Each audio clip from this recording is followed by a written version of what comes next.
So guys, we noticed there are some changes when it comes to adding your spouse as a dependent on SHA. So I want to make that video quite short so that I show you the changes that they have made.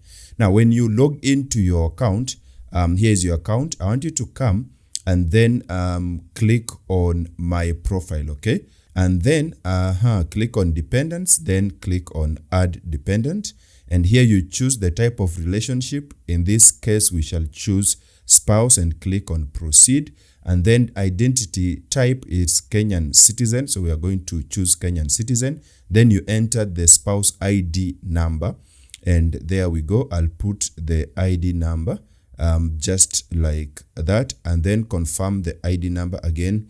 I'm going to just put in there. And then spouse first name. Okay, so I'll put here the spouse first name, just like that. And then we'll come to declaration. We'll accept this and we'll now send OTP. Now, client not found. All right, so let's look at the name, maybe the ID.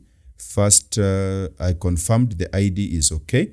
So we'll come to the name and, I've seen the problem. We have a problem in the name.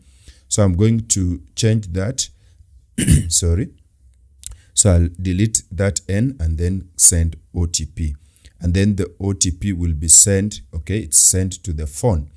And here now, we'll now check the phone. And after checking the phone, you now put in the OTP. So we are waiting for that.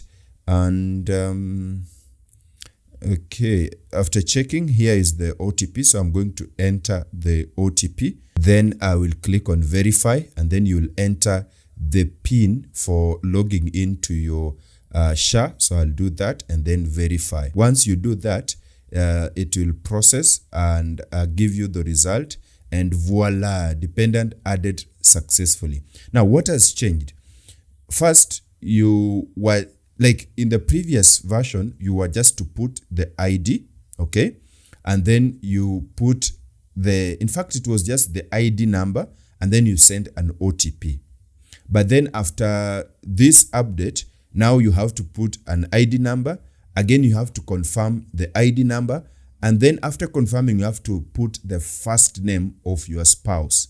And then you now send. After sending the OTP, when you put the OTP, you are now asked to verify using the login PIN. Those are the few changes that have been made on this very portal. So I just decided to make this video to update you, and I hope this video helped you. And if that is the case, you already know what to do. Boop that like button.